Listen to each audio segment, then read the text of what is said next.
On today's show, we are talking drones with drone expert and social media influencer Umoh. We are talking regulations, BVLOS, security, and everything that's evolving in the drone industry. You will not want to miss it.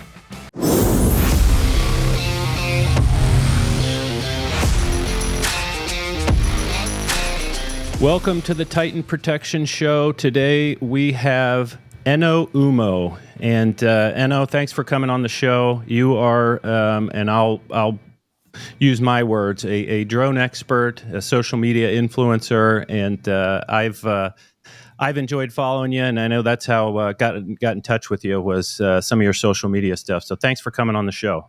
Yeah, thanks so much for having me, and great to be on and talk about drones. Yeah.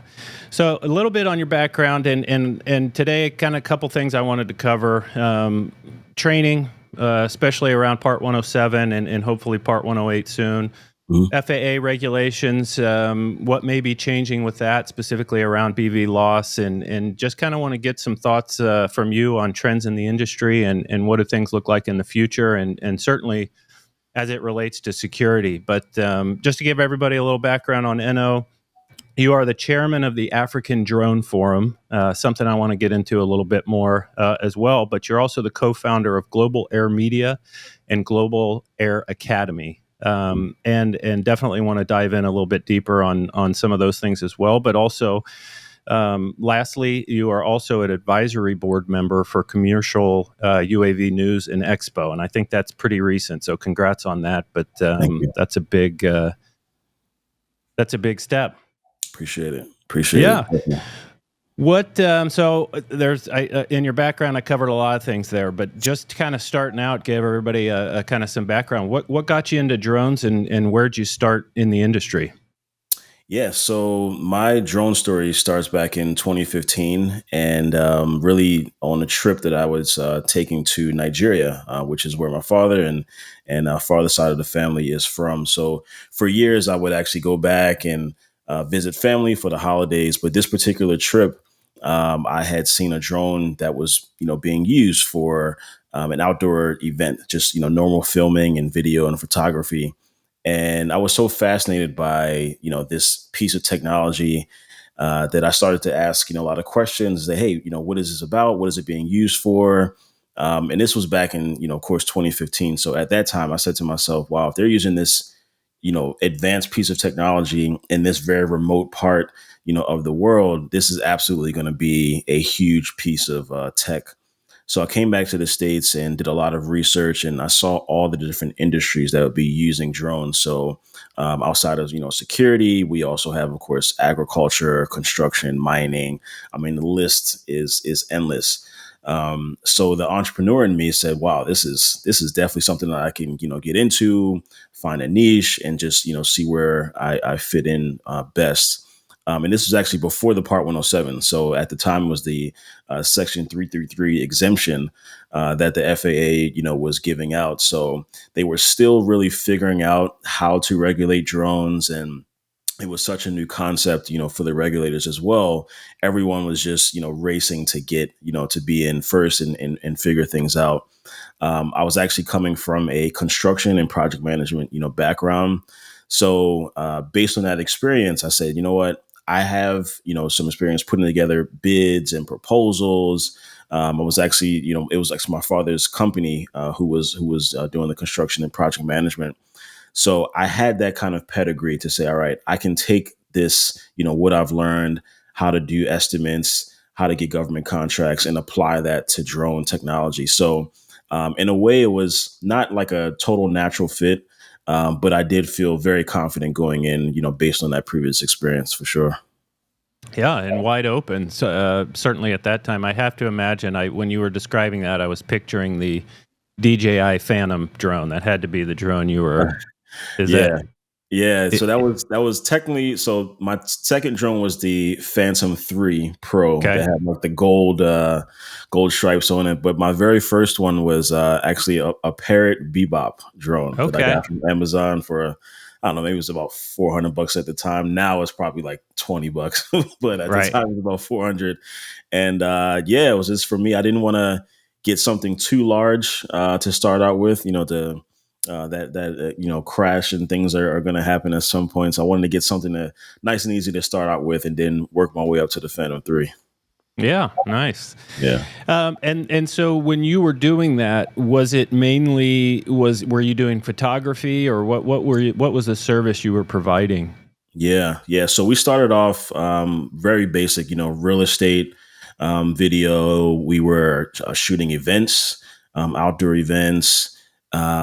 Basically, yeah, real estate and video were like the main, ways. And really, we were just trying to see where the industry, was going and what the needs were.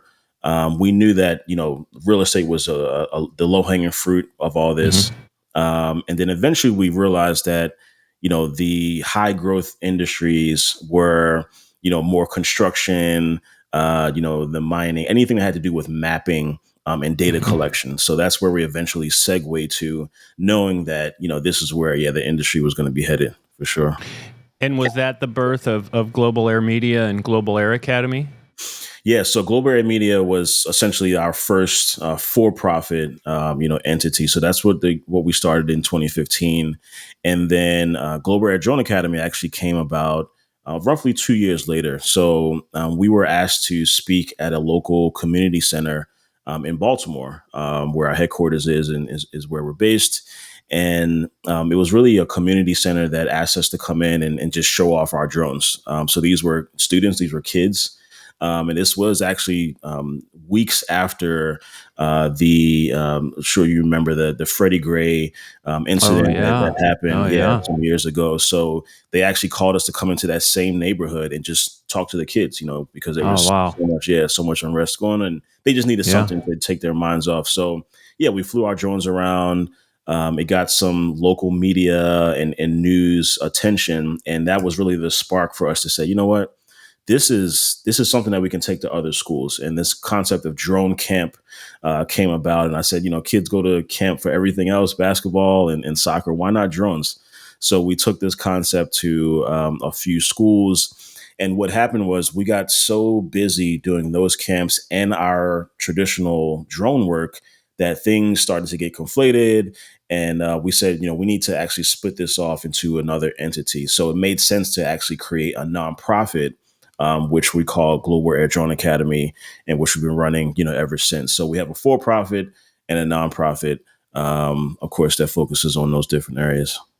Nice. Well, no. Well, congrats on everything. I know it's not easy building a business, and Yeah, you've certainly got some good visibility, and have been doing it for a while. That's kind of appreciate what that. led us to kind of connect. But Absolutely. um, as you've so that was back, kind of getting going. Mhm. Now, flash forward to where we're at today. What are you seeing changing or evolving? Are the same verticals that were kind of, you mentioned mining and construction, are those still primarily the verticals that you deal with? Are you seeing other things emerge? What's changed since then? Yeah, so I would say, I could talk about it in two different contexts. One is like my own personal journey, as a drone professional. The other is kind of where the rest of the industry is. For me, I always talk about my evolution as a drone pilot, right, to a DSP, drone service provider, to now a consultant.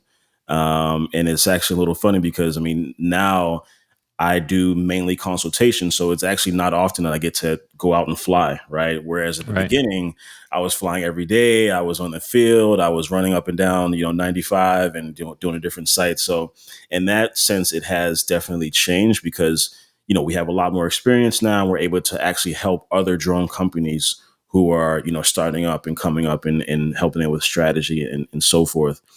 As far as the industry, a lot of the verticals are definitely still there. I honestly feel like, I mean, 9 years in, we are still in the infancy, Hmm. of the industry. And I always compare the age to even just like a child, right? It's like a 9-year-old still has a lot of growing to do, right? There's a Oh lot of yeah. development needed.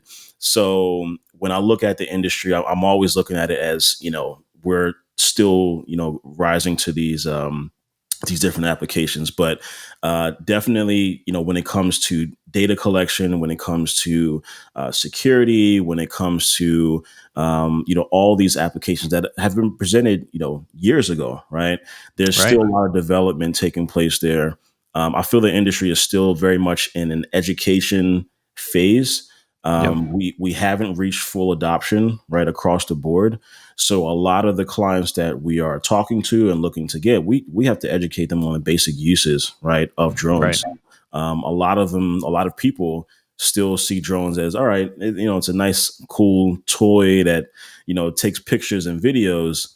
But once you actually break down the different applications, from thermal to facial recognition. I mean, it gets so deep, in these certain areas. So any drone company who is operating today or looking to grow, you have to kind of keep that, in the back of your mind. You have to educate first, right, Right. before you kind of pitch your services for sure. Yeah, no, and I mean it's changing and growing and adopting and evolving. We've been following the drones for several years, but more closely following the BVLOS, beyond visual line of sight regulations, and Mhm. and as of now, and has been for quite a while, the pilot has to maintain visual line of sight of the drone that it's operating. Yep. For us in the security industry, what we want to use is a drone in a box that can autonomously patrol and let us know when there's things out there. Mhm. So we've been following that piece, and I know, and I'm kind of interested in your thoughts on where you see beyond visual line of sight going, and also how do we compare with some other country? Are there other countries that are utilizing this beyond visual line of sight or don't have some of the regulations, and if so, are they seeing success or having some worry? Because I know the FAA is worried if they allow Amazon to just start delivering packages with drones, you're going to have thousands of drones flying around, and how do we keep it safe? How do we control the traffic? There's a lot of things to figure out with that piece. Yeah. So I know they're trying to take their time, but I also know there's pressure to release some of these regulations so that these industries like the security industry or delivery industry can do this stuff autonomously. So just kind of interested in how you've seen that progress, how other countries are using it, and where you see that going in the next 2 to 3 years in the United States. Yeah. So, BVLOS, of course, is like the next frontier. And it is a very complex, integration that's going on. And a lot of times we talk about, of course, the capabilities of BVLOS and the advantages there. But it's, of course, very much attached to unmanned traffic management, right? So the UTM systems that are necessary to manage, these systems. When we talk about beyond visual line of sight, of course, at that point you have to be 100% sure that it's not crossing any flight paths.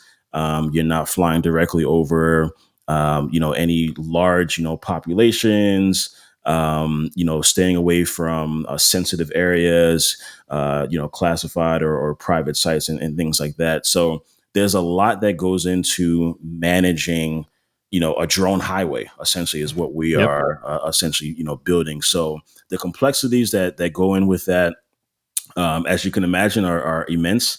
And a lot of times we like to kind of rag on the FAA and say, hey, we need to speed up these processes. But all in all, I mean, they're just as new to these operations as the rest of us, right? So they are learning Mm-hmm. along the way. So I have tended to give a little bit more leeway and understand that they are, of course, diligently working, on this. But UTM and managing unmanned systems is the deciding factor, right? Unless Right. we have that down packed, BVLOS is really just a concept that we're talking about. I would say that the U.S. of course is the gold standard for regulations. The FAA has done a really good job to be proactive in getting out information and just defining what line of sight and beyond line of sight is, and making sure people are aware. But in other countries, um, we've seen actually a lot of adoption, primarily in healthcare delivery, right? So if we take like a zip line, they've been Mm-hmm. operating in Rwanda since 2014. And at Wow. this point, they've delivered hundreds and thousands of miles of delivery, and thousands of packages that they've delivered, and that is their go-to system for transporting blood in the country. Like, they've literally taken over their traditional systems, and now Wow. Zipline is exclusively used for that.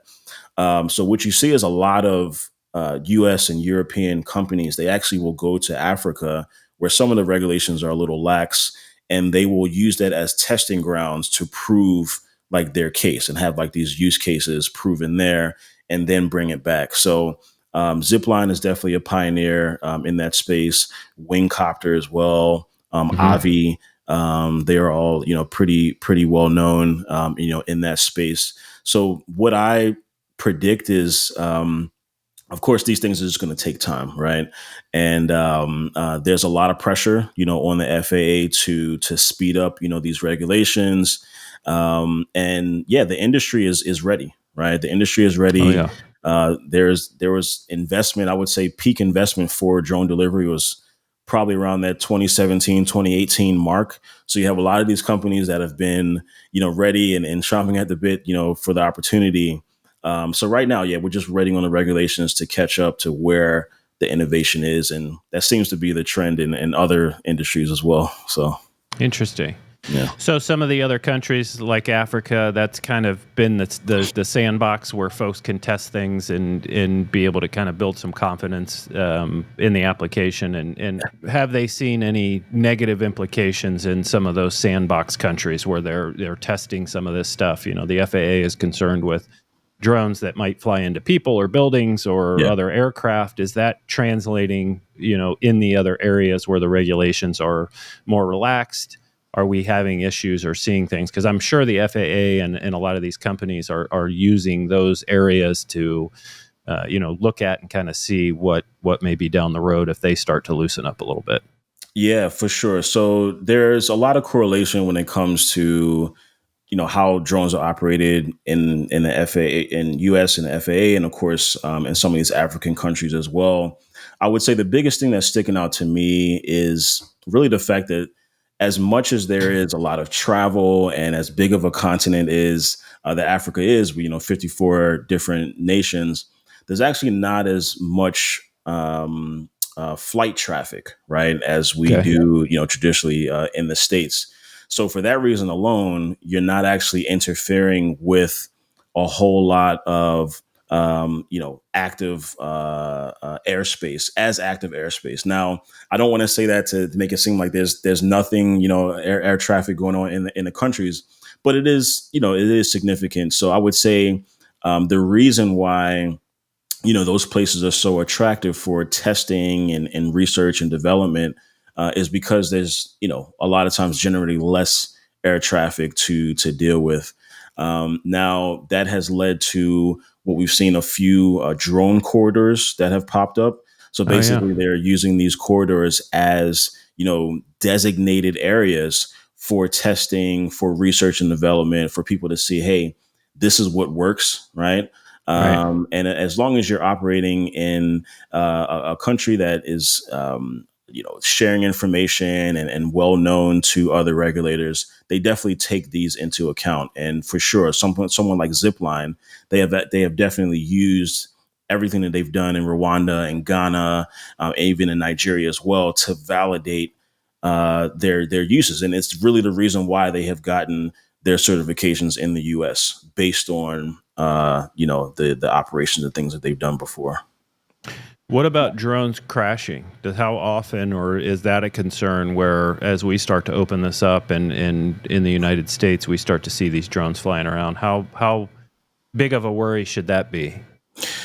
Yeah, so drones, of course, it definitely takes a lot of coordination. So the crashes, we haven't seen a lot of that. Of course, that could be just underreporting, Right. in certain areas. But I would say that, of course, the manufacturers do a very, very thorough job to make sure that they are, not building equipment that easily, crashes or easily can go, offline. So I would say if anything that has happened along those lines, it's mainly due to pilot error and just manual, operations that need to be improved. But I wouldn't say that that's hindered, the applications and what's going on. Just like, airlines, have to operate. I just literally finished about a 20 hour flight, transit trip that I was on. And yeah, you think about it all the time. It's like safety is paramount, right? Right. So that is one thing I'm actually really glad to see the industry take full advantage of. It's always a safety first, mentality. And like I always say, we're really, fingers crossed. We're only one really, crash or incident away from things really changing, right? You're right. And we see people all the time that, and not so much now, but more in the beginning that, were kind of skirting the rules or not flying with, Part 107s and just being reckless, to be Right. frank. So now a lot of that has, been shoring up. Of course, that comes with the FAA putting out information and being proactive when it comes to letting people know. So yeah, I don't see the crashes as a big hindrance. Of course, it's a part of the industry. It's a part of just growing as a drone pilot. You're going to go through a crash, but like I said, hopefully you're doing it with a parrot before you get to some of these larger drones. Right. Some of the big boys. Yeah. Yeah. Well, yeah, no, it's interesting to see, especially with agriculture. Now they've got these big drones that can spray crops, and I mean, we're seeing all sorts of different things that are evolving and changing. And to your point too about the infancy of the industry, it's paramount that the table gets set correctly because you were just mentioning one incident, one bad thing can set things back so far, and for us, like we are excited and for beyond visual line of sight and hopefully part 108, and those types of things. That's everything we're betting on. We have a security operations center where we monitor video cameras. We're licensing all of our operators as drone pilots so that we can remotely operate. And I know the ARC, the proposed rule committee, which consisted of folks from the FAA and private industry, put together their proposed rule for beyond visual line of sight and streamlining that. Mhm. And that, from my understanding, was recently tucked into the FAA reauthorization bill that requires them to come out with that proposed rule from the FAA for what beyond visual line of sight looks like in the next 4 to 6 months, and then they have 18 months or so to make that a final rule. Mhm. Do you see that being realistic? Do you think that we are that close to Part 108 or some sort of streamlined? And for us too, our application's different. I Mhm. understand UTM and everything else for Amazons and everybody wanting to do delivery security.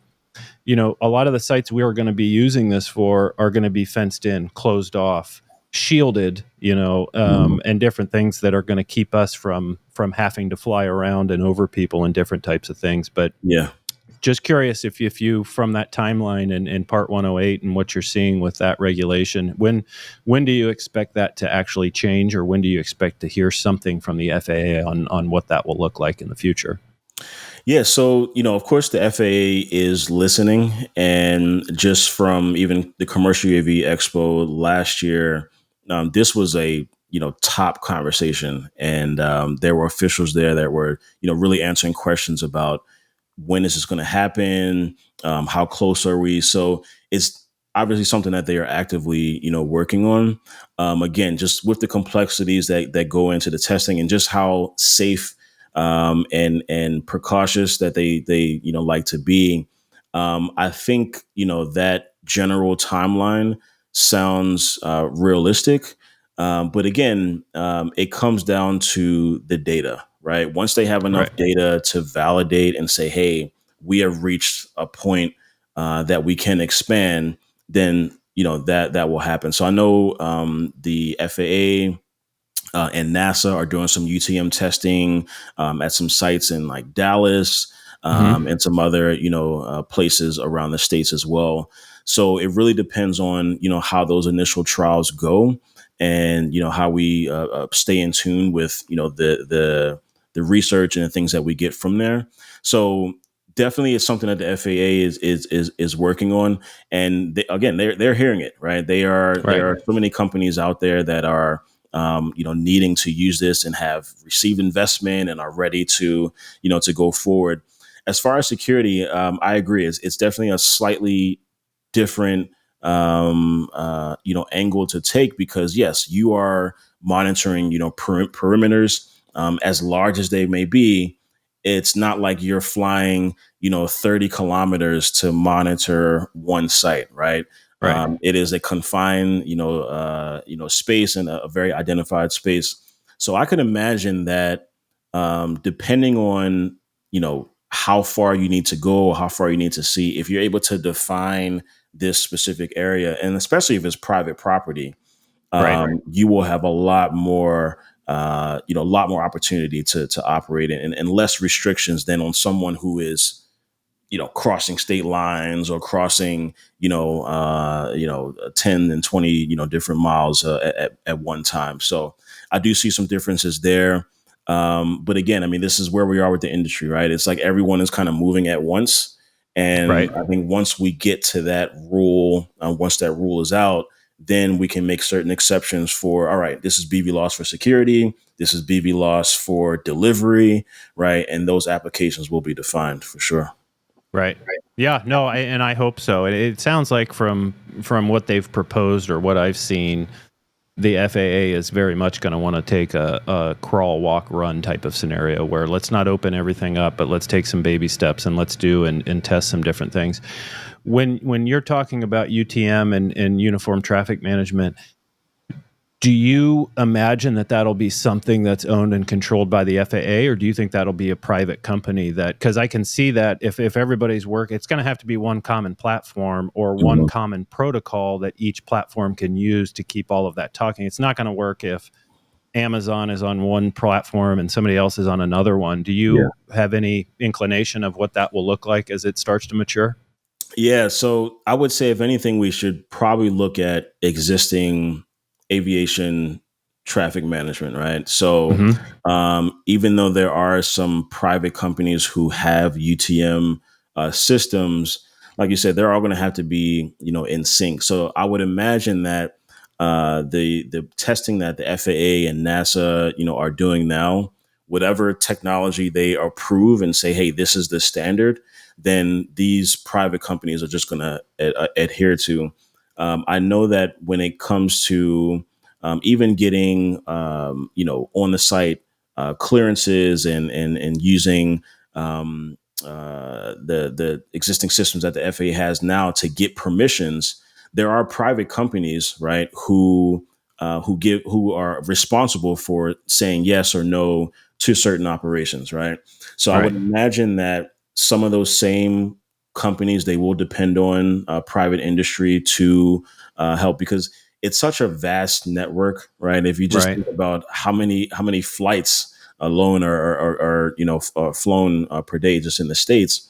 Right. We're talking about a very, very massive, system. So just like you said, the crawl, walk, run. I mean, those are literally the words that they used Is that right? at the commercial AV, and also the FAA symposium in Baltimore, last year. So yes, that is absolutely the approach that they're taking. But I would imagine that, yeah, private industry is going to be a big part of it, just because, one, I mean, they don't have the in-house expertise to manage all of this, right? Right. At the end of the day, I mean, they can hire, different experts here and there, but the fundamental understanding of these systems is going to come from private industry. So I'm looking forward to seeing more of that, Hmm. collaboration, where they depend on these reputable companies to have these systems in place. And like we know, I mean, they've been working on this. These private companies have been working on these UTM systems for years, right? Right. They're just waiting for the opportunity and the regulations to open up to actually, like, fully test it. So Yeah. yeah, It'll be they're ready. interesting to see. Hmm. I would assume they're going to use some sort of common language like ADSB or something like that that Hmm. everybody has to use, but it can be different systems as long as they're all using that piece so that they can be, identified. But Yeah. that's going to be a mess. I mean, even piloted aircraft, mandated ADS-B, but only in certain airspaces. I mean, you can still fly around in Class G without anything, and I mean, so it'll be interesting to see if they mandate that. But I also I hope they do, in the sense that it'll just, as long as everybody's into the same system and working off the same piece, then you'd be And able to put it together. interesting to see, where this remote ID is going to go, as Right, well. Of course, they delayed enforcement by a few months, but most drones, especially if you bought it after, let's say 2021 or 22, I mean, they have this, built in already. But right, just to see how they're able to track, these drones, and we're not exactly sure what that data looks like, right, internally, that they are collecting, but I would imagine that they are using that as to build into the system as well, right? Because yeah, you're able to see where the drones are, you're able to see where the pilot is. So yeah, absolutely, remote ID is definitely going to play a key And role in is that. remote ID, is that connected to ADS-B? Isn't that have a connection somehow? So not technically. And as far as like the data that you're collecting from remote ID, Uh it's huh. really limited, right?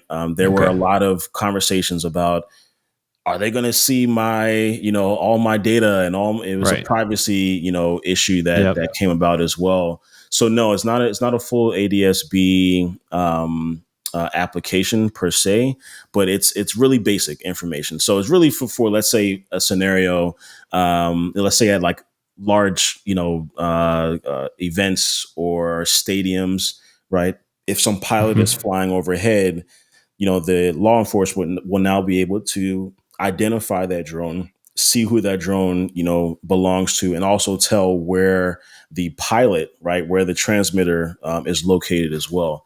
So you're not able to see as much, as you would with a traditional system. But again, I can imagine that will develop over time as well. Right. If we want to see drones operating on the level of aircraft, then they're gonna have to be as regulated, right, as Right. seen. And that's just the reality of the situation. It's an interesting debate because you have, and this is mainly, I guess, from the hobby pilots, right, the ones that are Hmm. flying FPV, and they're like, well, we don't want to, Right. we don't need remote ID. But it's like, we have to have a system, right, in place, Right. because drones are aircraft. At the end of the day, as small as they are still considered aircraft. They can Right. interfere, with the national airspace. So that's just the world that we live in. You know? Well, the privacy argument's interesting too, because one of the reasons to have a system like that is to prevent people from flying a drone and looking in your backyard and following you, and doing some Yeah. different things. So it's really, going to be interesting how to strike the balance between all that. I was in the counter drone thing. Mm, That has been a big piece that has really grown as well. And I was yeah. meeting with a director of security for a sports facility here in Kansas Mm, City, and he mm, showed me they had I think it was D drone or one of the counter drone platforms, and mhm. was showing just the amount of drone flights that were being flown, and it was shocking to me to see how many people were actually flying these things around and over crowds. And so Oh it's yeah, I mean, even this past NFL season, I'm a big Baltimore Ravens fan, and I believe it was at least 3 games that were paused, this past season oh, because that's of, right.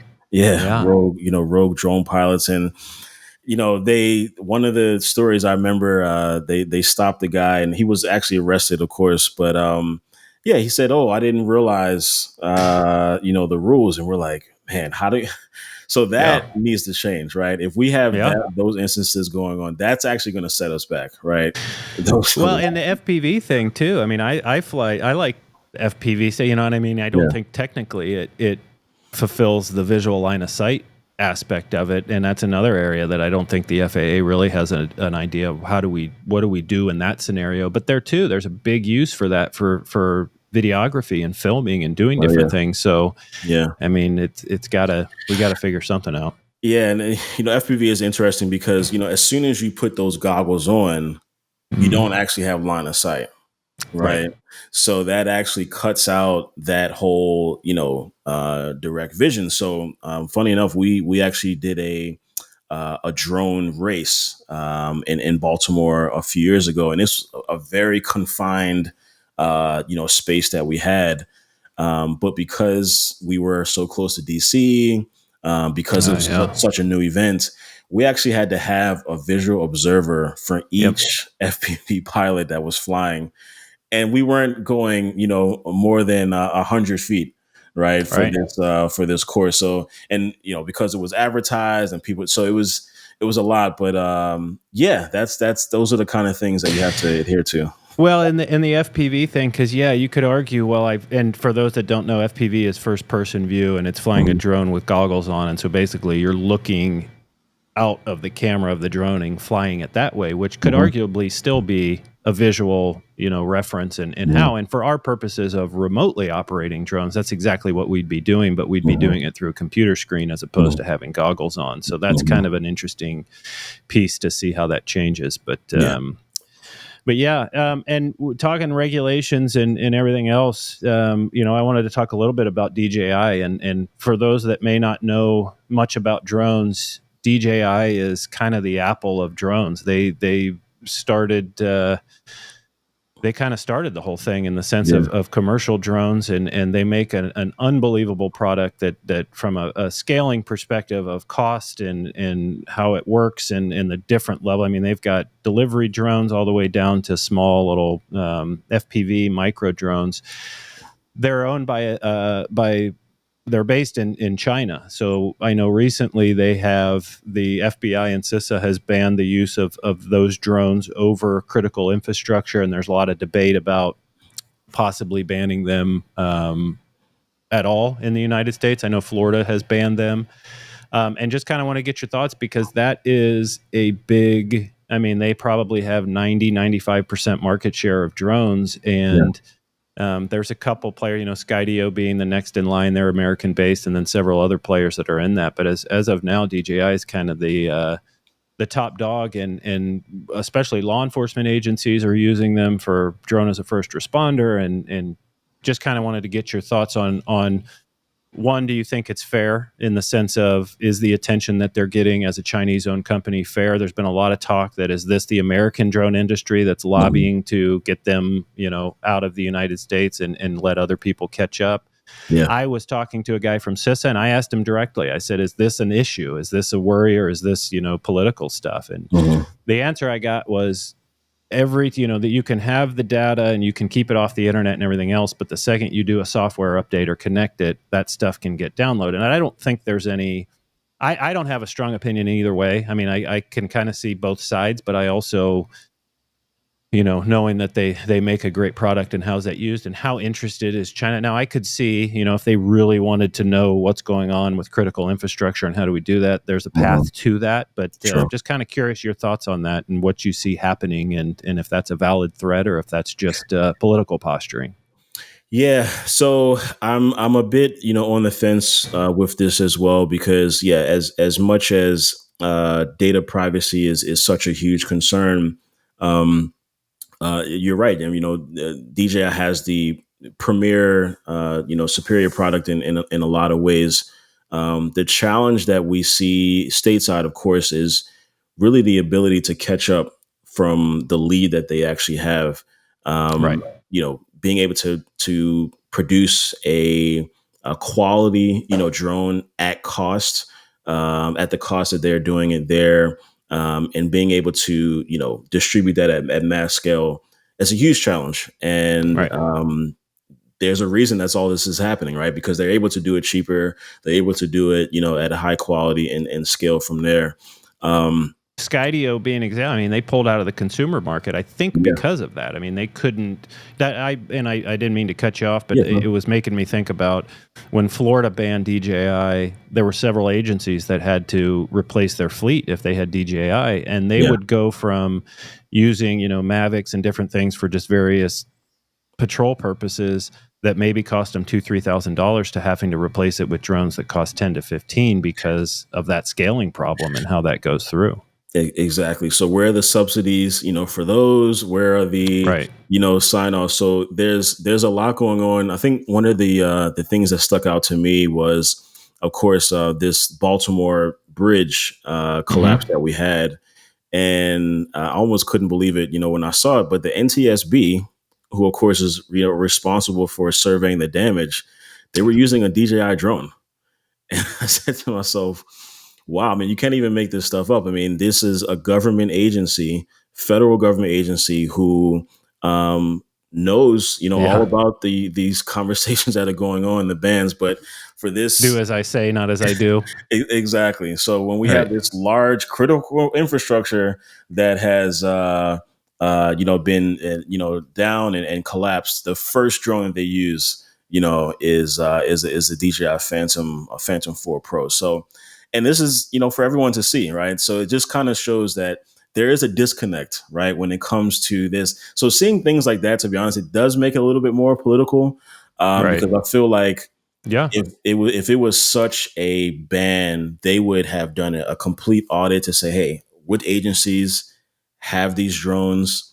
You cannot use these, anymore. Just the fact of someone just taking a photo of the NTSB's, jacket and the DJI amidst all this. I mean, you can go with a lot of stories from there. So I do think that this will work itself out somehow, some way. I'm not in those conversations to know, what data is being shared, what's not being shared.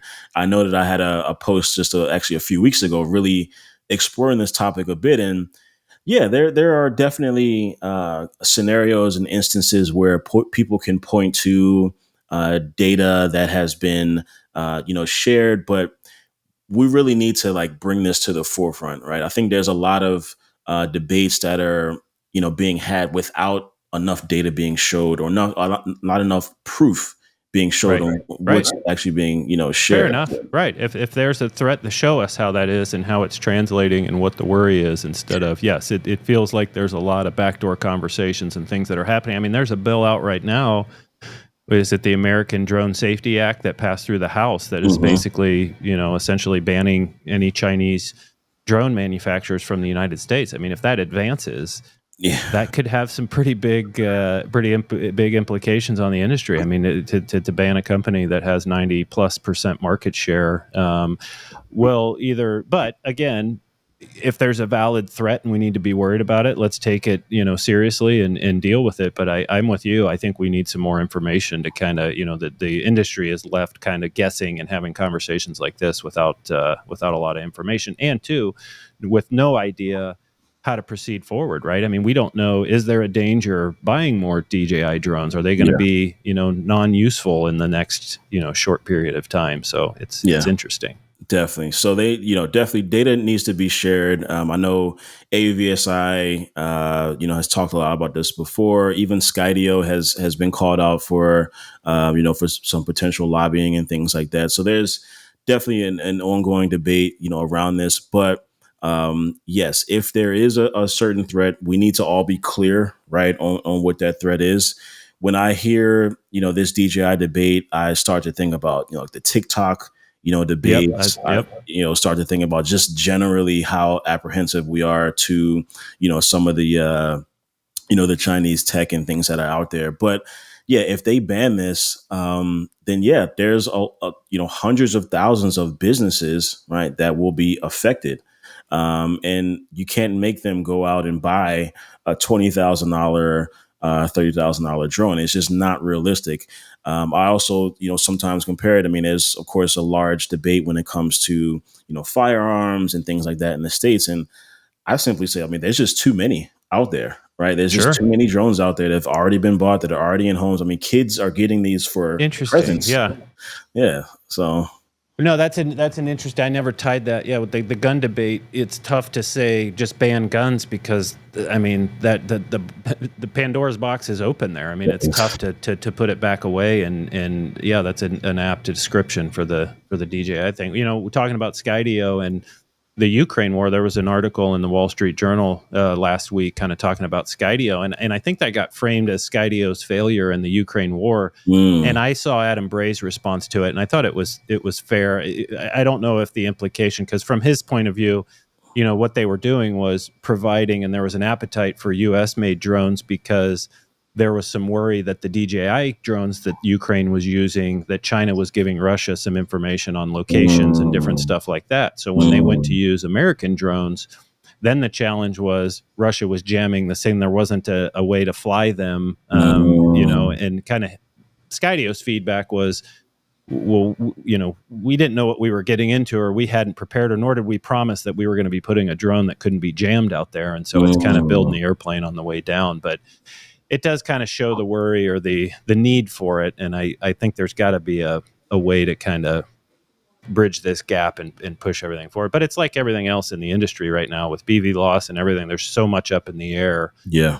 which is exciting. I mean, to be in and to see it changing and be early in what I think we all think is going to be a big industry. But it's challenging nonetheless to navigate through. Yeah, so a question I keep, getting asked is, do we continue to buy DJI? Do we look at, other players?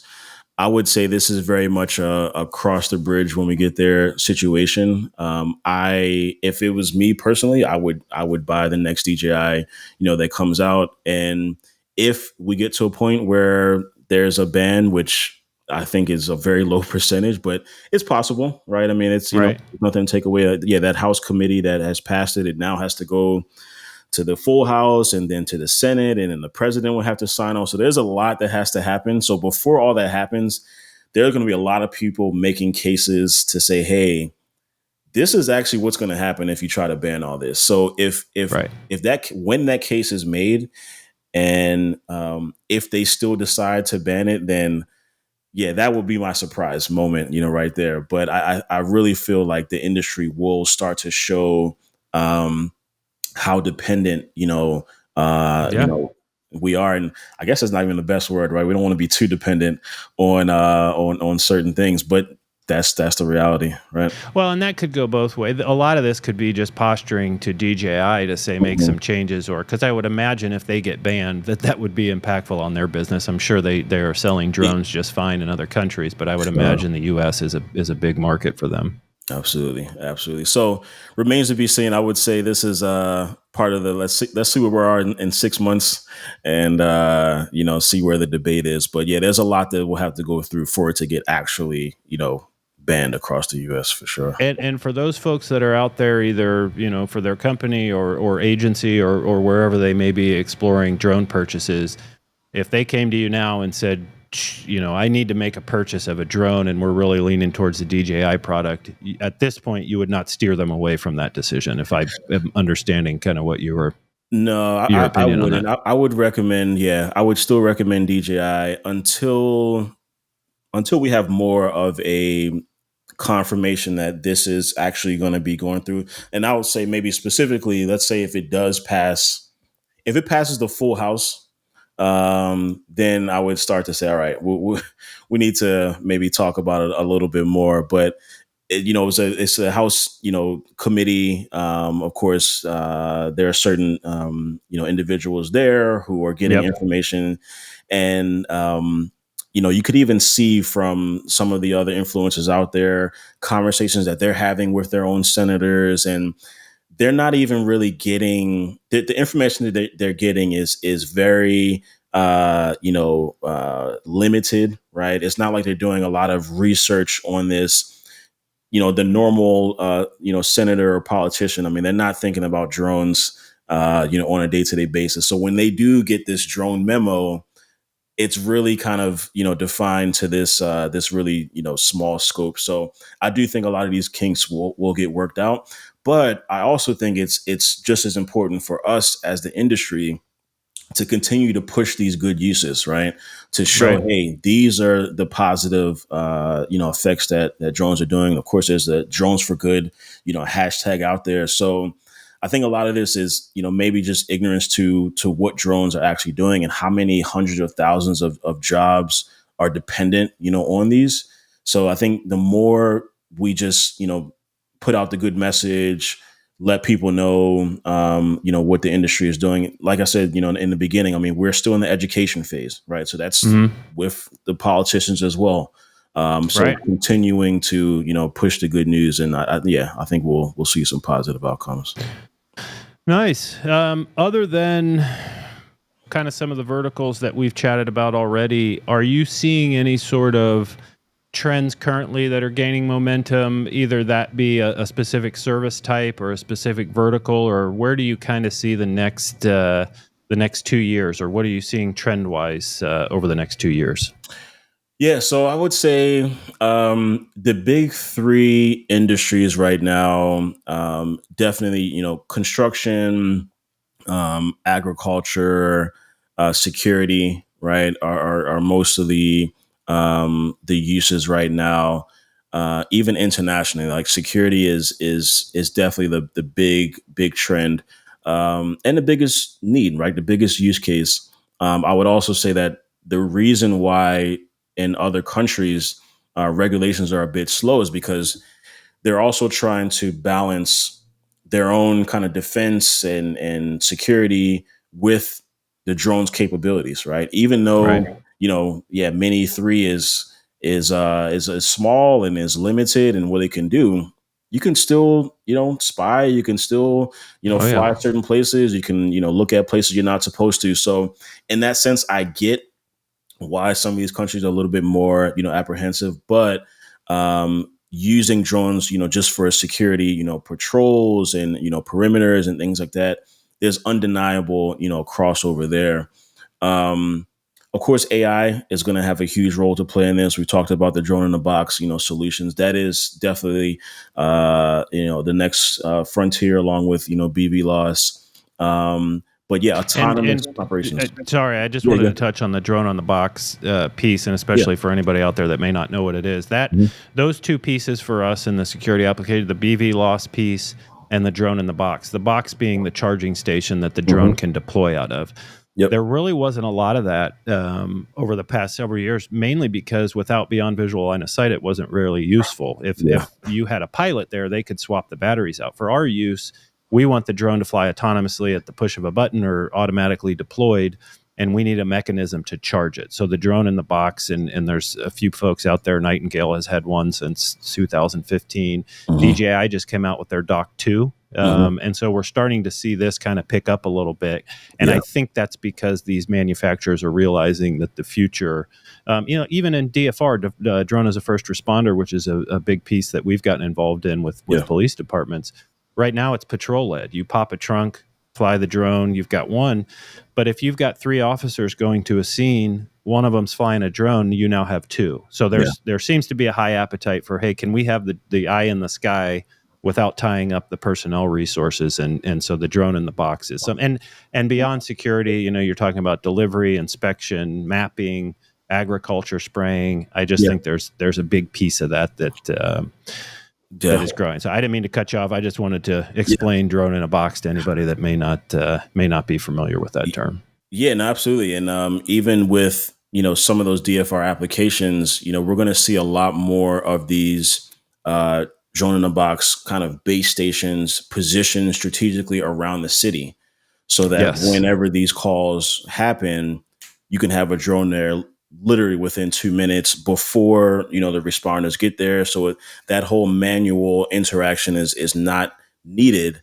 You automatically have the eye in the sky, and be able to, yeah, give feedback and give a response before the officers even arrive, on scene. So definitely a lot more of that should be expected for sure. Yeah. Yeah.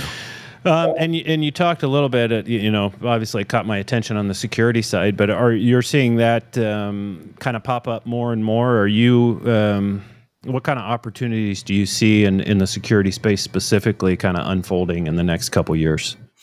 Yeah, so security is such a natural fit, with drones as well. I do think that a lot more companies are looking to explore. Um, of course, we talked a lot about Titan's positioning, and of course, you guys are taking the lead on really adopting this technology. So yeah, what we're looking for are really the pioneers in this space, and the drone security kind of experts, and that's going to be a security company, right? It's not going to be a drone pilot who now, has all this security pedigree and now becomes, a top security person. So when it comes to the integration, it's definitely going to have to be security companies who now choose to adopt, drone technology and add it into the existing operations and not, the other way around. So, in that sense, of course, we're going to see, the thermal imagery. I know with Skydio's X10, I mean, you can see license plates from. I don't want to take a guess on the length, but a very long, ways away, right? You can tell, Right. with the license plate, we're going to see a lot more facial recognition, Mm-hmm. attached to it as well. So those are definitely trends that I see, coming in the next, couple of years, and again, globally, right? With so many countries that are focused on and just concerned, with security, and if places that are dealing with a lot more let's call it terror, or kidnappings, and just some of these very, very serious crimes that are happening. Definitely, drones are a great way, even if it's just a deterrent, right? Even if they Right. know that, hey, drones are going to be in the area and they are patrolling, that alone, right, could definitely affect things. So what I'm looking forward to see is the data, right? Some Mm-hmm. of these, security outfits and DFR who are incorporating drones. Okay, how has that potentially reduced, crime, Right. especially in areas that you maybe say, hey, we're going to have drones, patrolling. I know New York City is definitely taking a huge step when it comes to using drones for those applications. So I feel, a lot of that data will definitely start coming out, very soon. And once we're able to see these use cases and build on that, of course, it all just takes time, right? With Right. some of these, how these things get developed. But yeah, I think that's where we're headed. Yeah.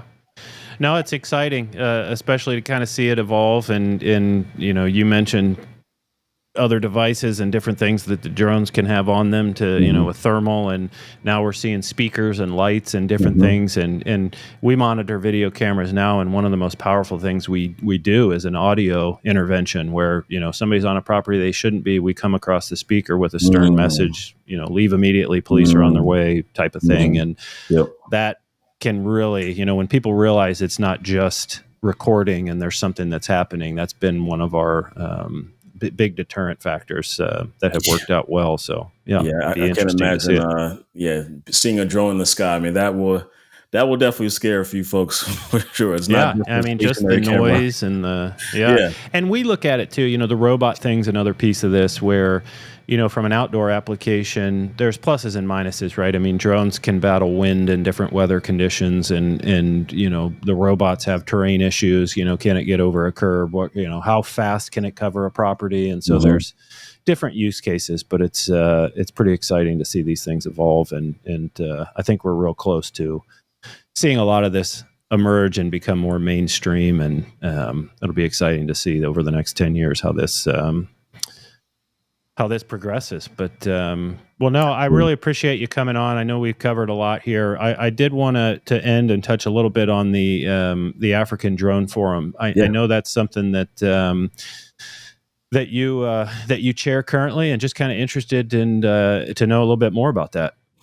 Yeah, so African Drone Forum is the largest network of professionals on the continent, and I've had the opportunity to be appointed as the chairman of the organization. We had Congrats. two. Thank you for that.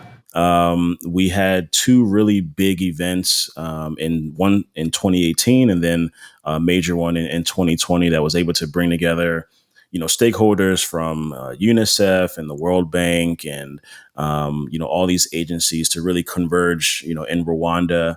And the quick kind of backstory to that is, we, of course, started to do some trainings in Nigeria and in Kenya as well. And in 2020, we were actually approached to apply to a business competition that they had at the 2020, convention. So we applied, and we were selected as a top 10 company, and we were, flown out to Rwanda for a few days, and we were able to pitch, our business idea. So we pitched the idea. We actually pitched Global Air Drone Academy, our nonprofit, to open up a training center in Nigeria.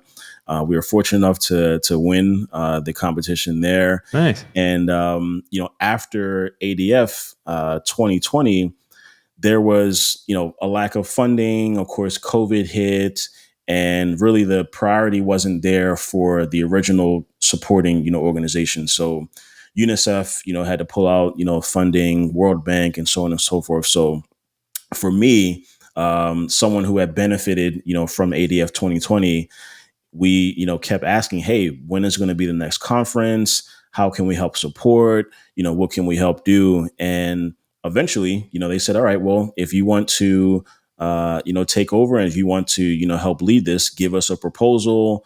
Let us know how you would like to take this forward. So since this was essentially registered as an event and not an actual organization, we were now able to take that next step, right, and actually register it and actually get this official.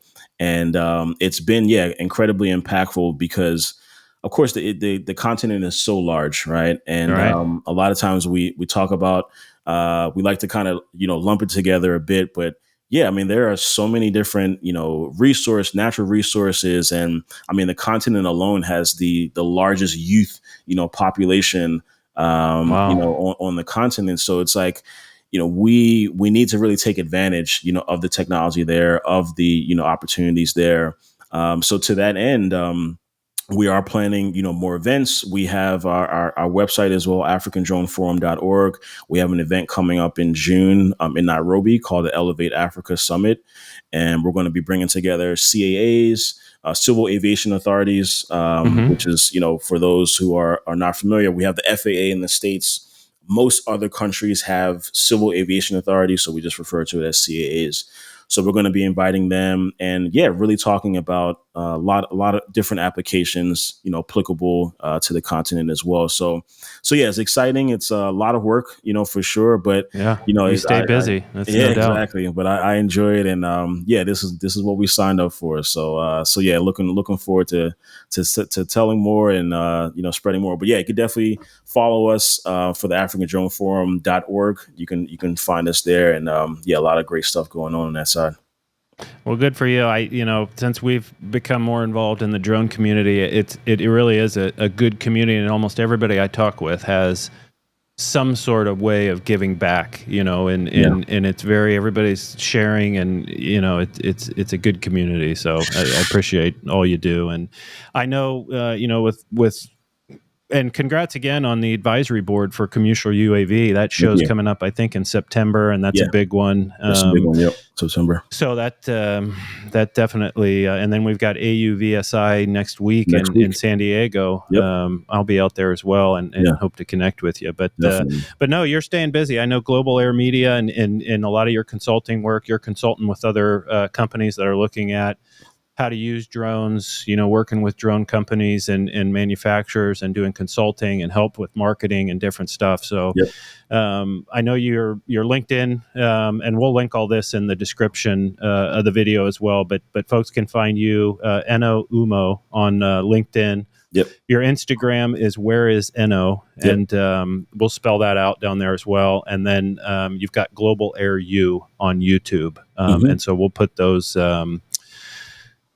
down in the description as well. But no, it was great chatting with you, Same here. and have really enjoyed working with you, and appreciate you coming on today Yeah. and talking with us about drones. Did we leave anything out? Anything I left on the table? I think we covered quite a bit. Of course, the conversations are ongoing.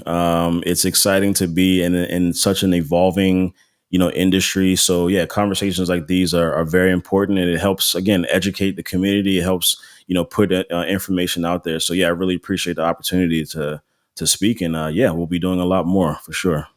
You got it. Well, look forward to working with you some more and chatting. And like I said, we'll anybody looking to get in touch with Eno, we'll have information down in the description. But appreciate you watching. Let us know if you have any questions. Thanks again, Eno. Thanks for having me. Appreciate you. Thanks.